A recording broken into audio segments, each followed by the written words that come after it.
অহনা দুর্গাদেবীকে জোর করে রেস্টুরেন্টে নিয়ে গেলে সেখানে এসে উপস্থিত অর্জুন এবং ভরা মঞ্চে সবার সামনে ঠাঁটির চড় মানে অহনাকেও বাড়ি চলে যেতে পারে।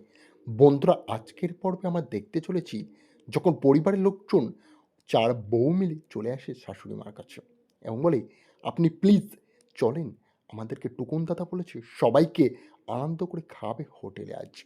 বড় রেস্টুরেন্ট, সেখানে তো কেউই যায়নি। প্লিজ চলো না তুমি।" তখনই দুর্গাদেবী বলে, "আমি যেতে পারি, কিন্তু আমার মান-সম্মান সেইগুলোর কি হবে? আমি তো আজ পর্যন্ত বাইরে যাইনি।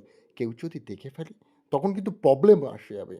তক্ষুনি দুর্গাদেবীকে অহনা বলে, "কোনো প্রবলেম হবে না। আমি আছি তো আপনাদের সাথে।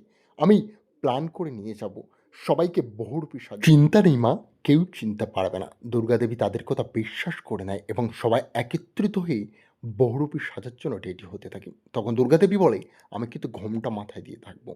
তারপরেই তারা চলে যায় টুকুন দাদার সাথে সেই হাই ক্লাস রেস্টুরেন্টের ভিতরে। সেইখানে সমস্ত লোকজনের ব্যবহার আচরণ থেকে অবাক হয়ে যায় পুরো দুর্গাদেবী ও তার বৌমা সবাই। তখনই টুকুন দাদা বলে, "সবাই অ্যাটিটিউড নিয়ে থাকবে নিজেদের একটা, যেন কেউ বুঝতে না পারে আমরা কোন বাড়ি থেকে এসেছি। আর দেখলে আমার চশমাটা কত সুন্দর। সবাই মিলেমিশে চলো এবার মেনি ডিশ সবাই খাবো।" তারপরেই দুর্গাদেবী বলে, "বাহ! সব লোকজনগুলো দেখছিস কত স্ট্যান্ডার্ড, কিন্তু কেউ শাড়ি পরে নেই কেন? সবাই সব হাই ক্লাস ড্রেস পরে আছে।" তারপরেই দুর্গাদেবী ভেতরে ঢুকে রেস্টুরেন্টটি দেখে অবাক হয়ে যায়। সে বলে, "এখানে কি খাবার পাওয়া যায়?" টুকুন দাদা বলে, "চলো, ভেতরে গেলেই সব বুঝতে পারবে। সমস্ত খাবার লিস্ট আমি দেখিয়ে দেবো তোমাদেরকে।" তখনই দুর্গাদেবী বলে, "টুকুন, তোকে থ্যাংক ইউ কী করে জানাবো? তুই না থাকলে আজ হয়তো আমরা এখানে আসতে পারতাম না।" অহনা বলে, "ঠিকই তাই। তুমি তো কোনোদিন মা বাইরে বার হওনি। আজ বাইরে বার হয়ে কেমন লাগছে?" তখনই পরিবারের লোকজন সবকটা বৌমা মিলে বলে, "খুবই সুন্দর।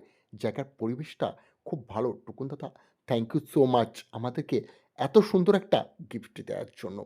তারপরেই তারা রেস্টুরেন্টে ঢুকে অর্ডার করবে বলে গিয়ে সিটে বসে এবং সবাই খুব খুশি হয়। তখন অহনা বলে, "টুকুন দাদা, তুমি যেটা করেছো সেটা খুবই দামি আমাদের কাছে। এই রেস্টুরেন্টটায় আমার জীবনে খেতে আসতে পারতাম না তোমার সাহায্য ছাড়া।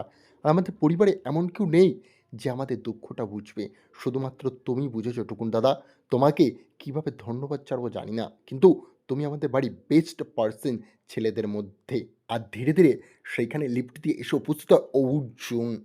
অর্জুনকে দেখতে পেয়ে যায় সঙ্গে, সঙ্গে সেখানে আহানা এবং আহানা বলেই, "এটা তো অর্জুন!" সবাইকে অ্যালার্ট করে দেয়, "শীঘ্র মাথায় ঘোমটা দাও, এখানে অর্জুন এসছে।"